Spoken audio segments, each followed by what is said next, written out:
There's a growing opportunity for financial brands, even more so community financial brands, to help local entrepreneurs, the local communities, level up their businesses. But what if an unseen conflict, a conflict that is rooted deep within the mind of financial brand leaders and that of entrepreneurs, will challenge that future growth? Well, let's unpack this together on today's episode of the Banking on Digital Growth podcast. You're listening to the Banking on Digital Growth podcast.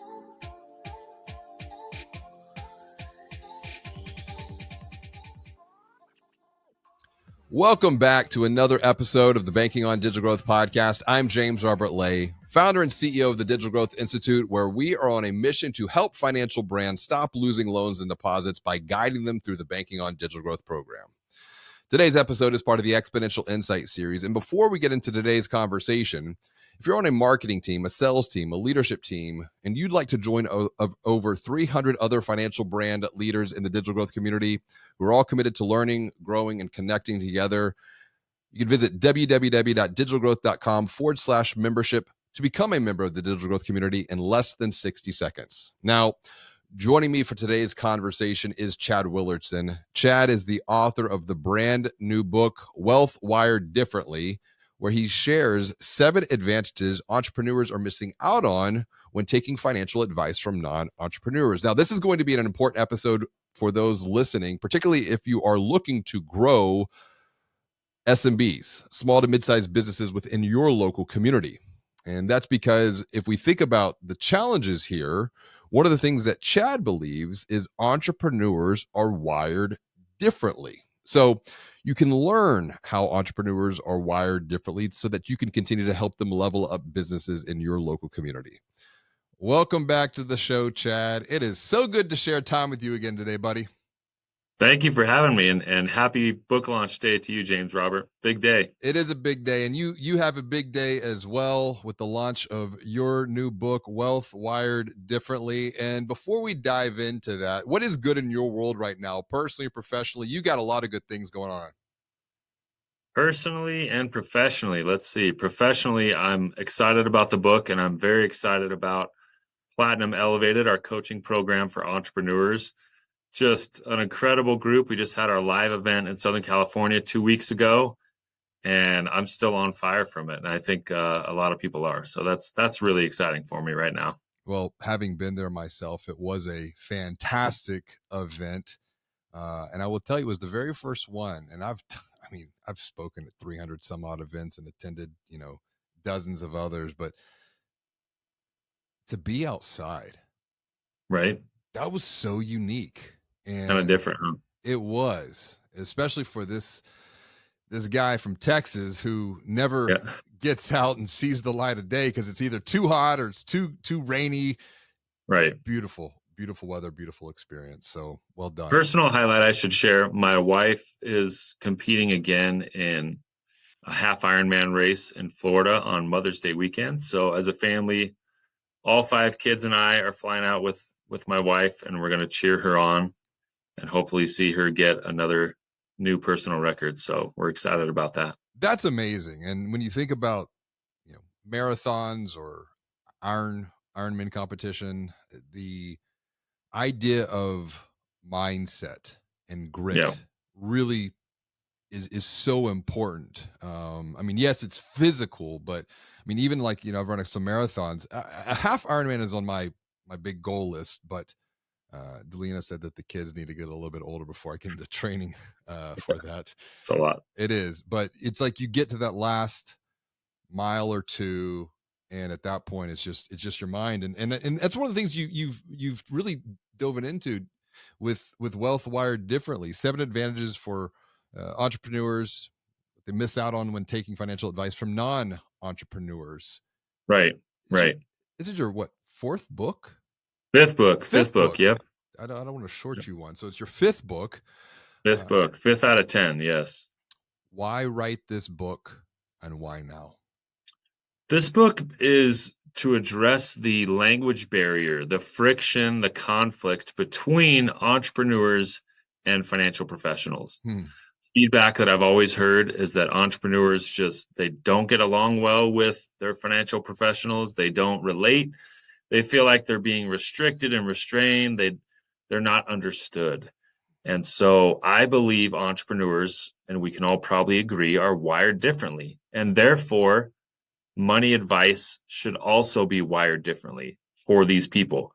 And so that there's a major disconnect. And what I wanted to highlight in this book were the advantages for entrepreneurs that you can really capture when you get financial advice from people who think like you, who have that same DNA, not to color within the lines or not to necessarily just go the traditional worn path that everyone else is going.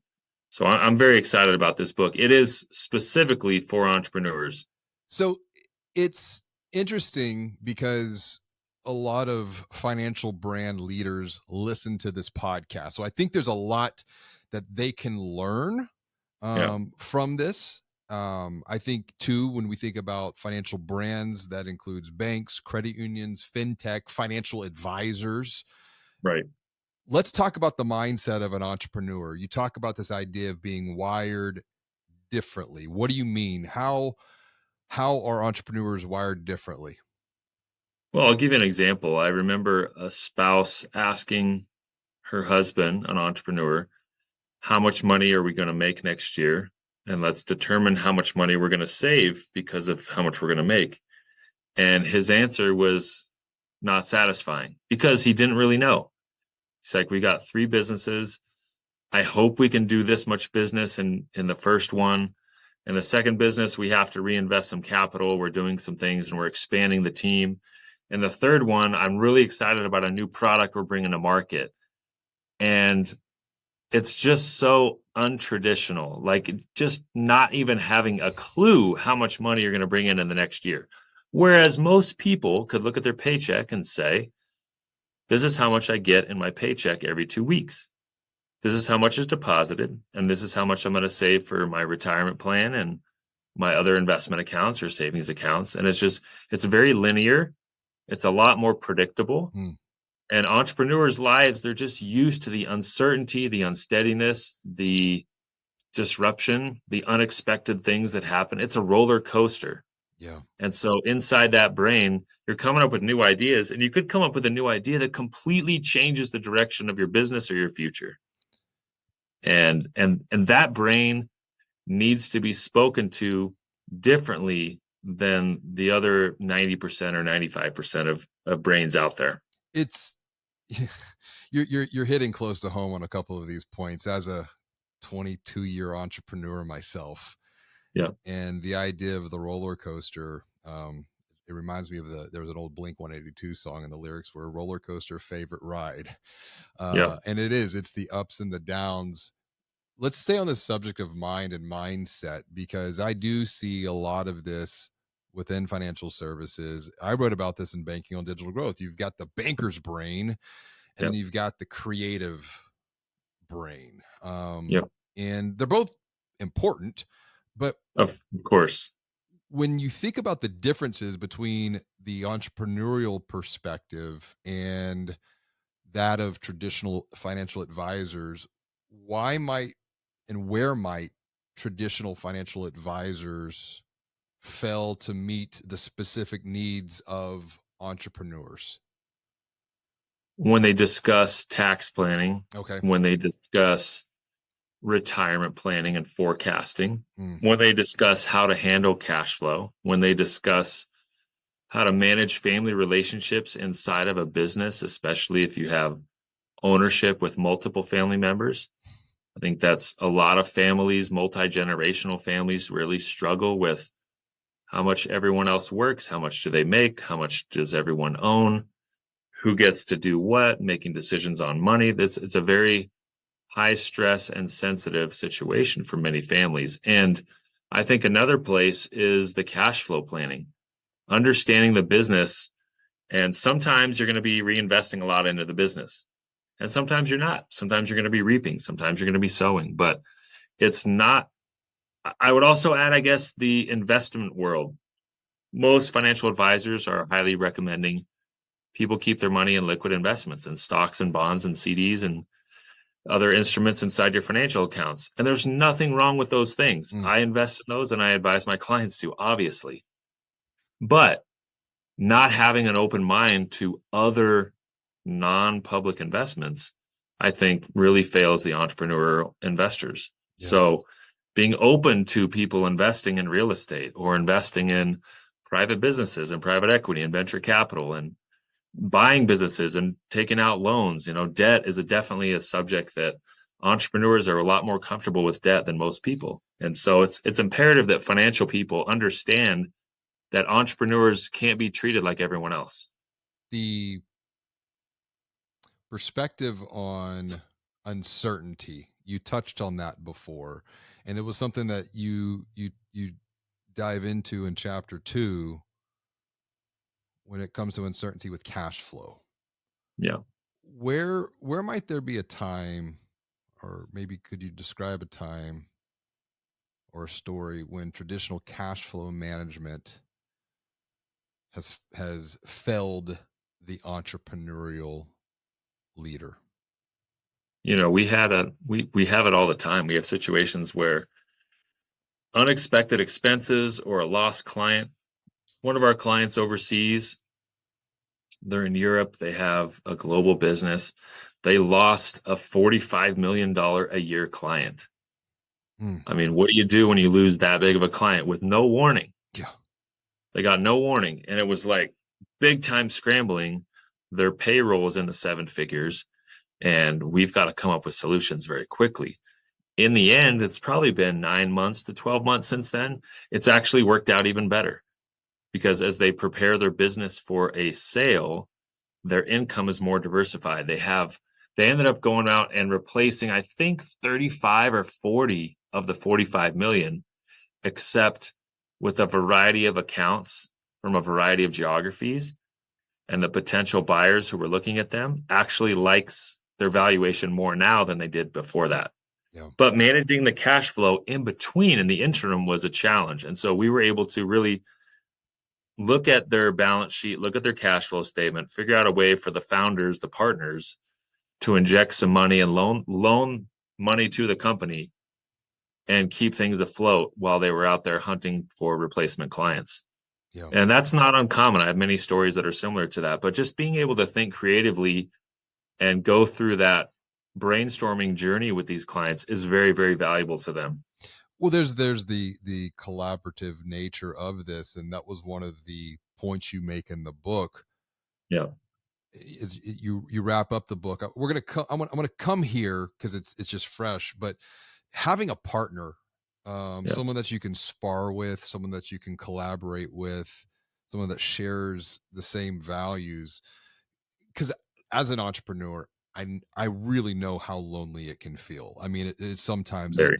and that takes such a mental toll. And then you get into, I mean, we're thinking about the event that you just had.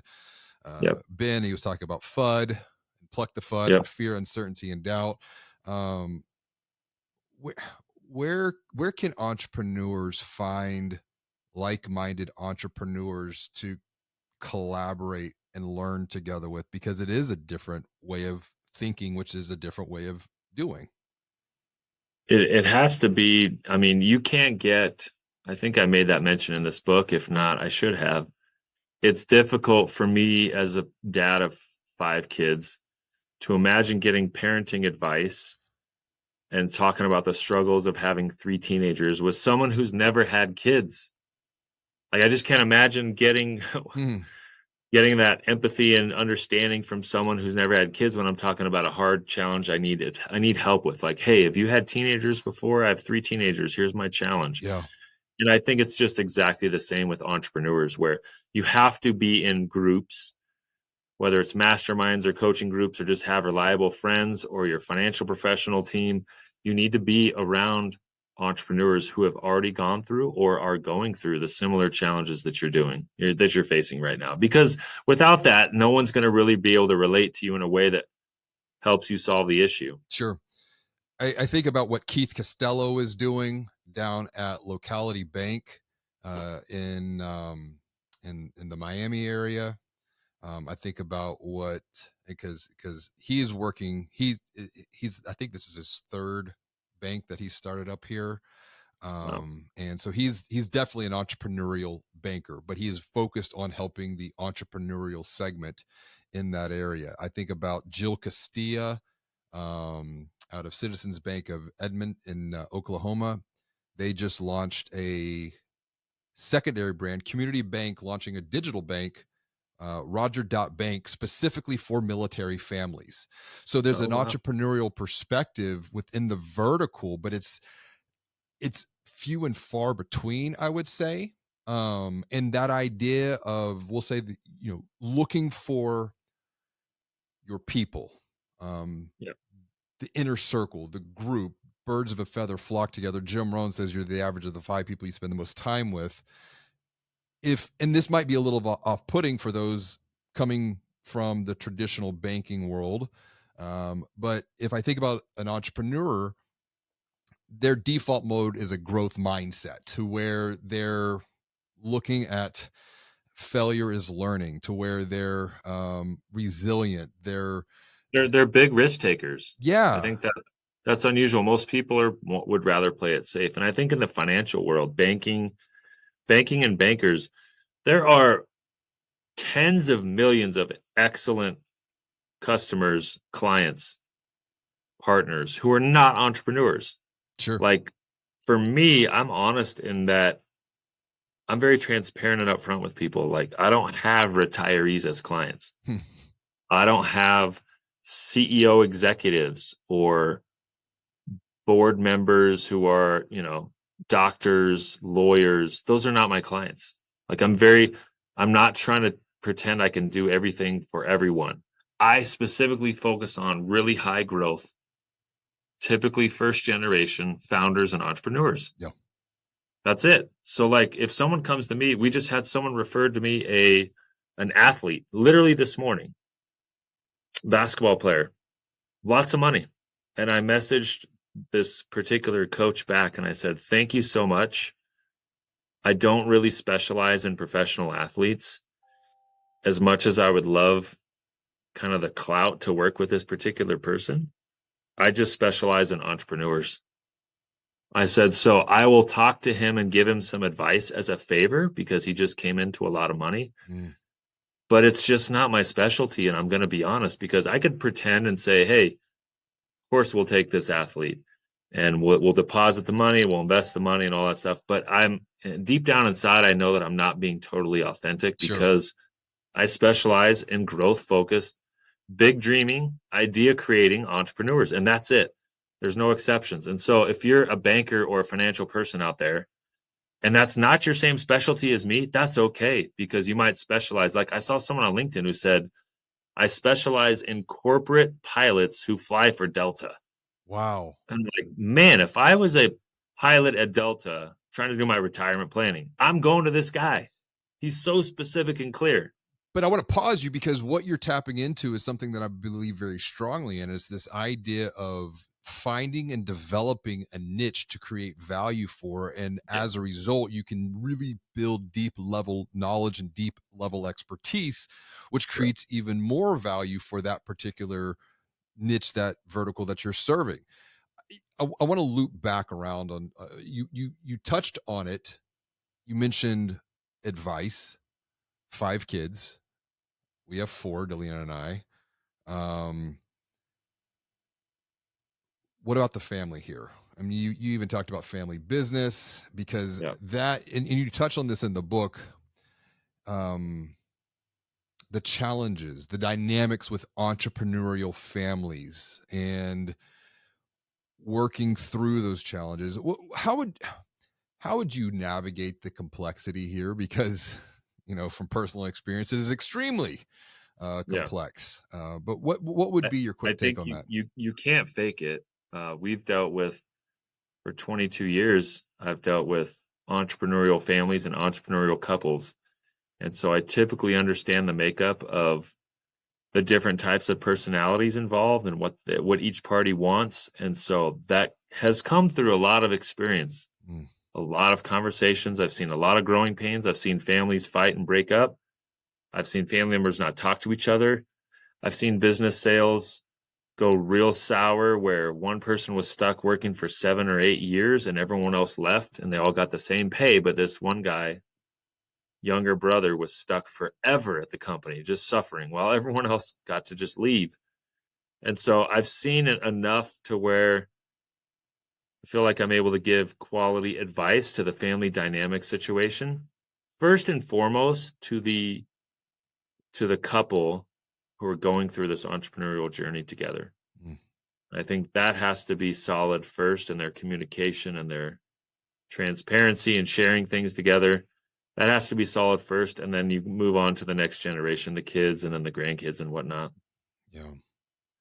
As we start to wrap up, and there's so many dynamics at play, and I think when you consider this idea of wealth wired differently, if you think about the advantages that entrepreneurs miss out on, what's the biggest what's the biggest one?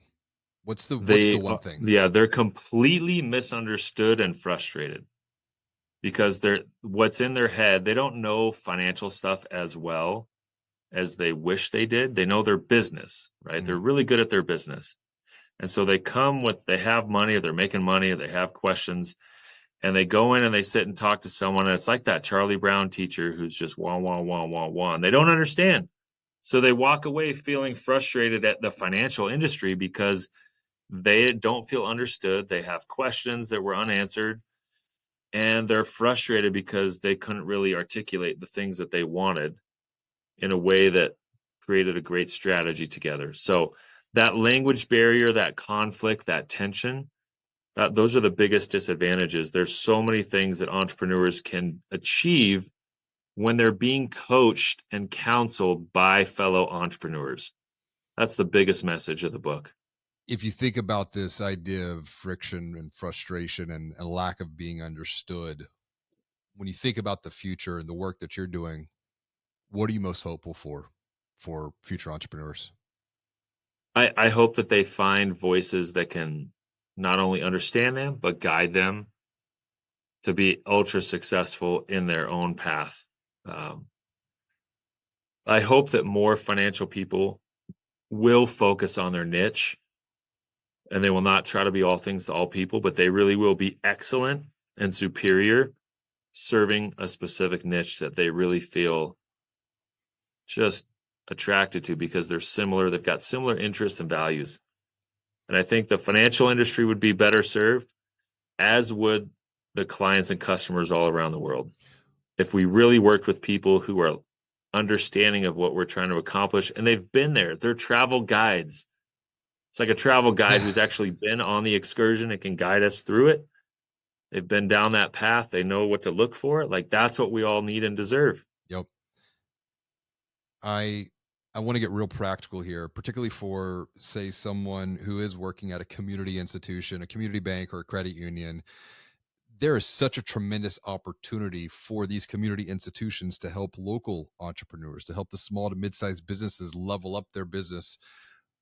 What's the best way you see for them to do that? If there might be a misalignment, if you will, of mindset, and that's okay. Yeah. We have unique abilities. We can leverage those unique abilities, but where might there be an opportunity to help each other even at a local level? Yeah. If you are going to specialize in entrepreneurs, you need to get very familiar with entrepreneurship. Not something that you just read a book about. You need to dive deep and learn what it means, like learn how entrepreneurs think. If Mm, you're dealing with someone whose brain is wired way differently, you've got to kind of crack that code and figure out how that brain works. If you don't have that brain yourself, you need to really figure out how it works. A lot of study, a lot of experience. makes me think of Paul T. Long out of the Northwest, and Greg Martin, who actually was helping small to mid-sized businesses at BB&T, but he ended up becoming an entrepreneur himself. And he's now a Mm, fractional CFO for entrepreneurs and their small businesses. Chad, I appreciate your thinking as always. Congrats on the fifth book. We're thank you. halfway there on the journey to 10. It's 10 That's and right. it's 10 and 10 years, right? 10 and 10 years. This is year 5. 10 and 10 years. Where can someone who is listening pick up the book, to just gain this knowledge, to gain this perspective that you're sharing? ChadWillardson.com or Amazon or anywhere where, you get your books. So thank you guys. Get the book, connect with Chad, highly active on LinkedIn, always Right. sharing something worthwhile that'll just make you stop, pause, ponder, and think. Chad, thanks again for joining me for another episode of the Banking on Digital Growth podcast, man. My pleasure. Thanks for having me. As always, and until next time, be well, do good, be the light.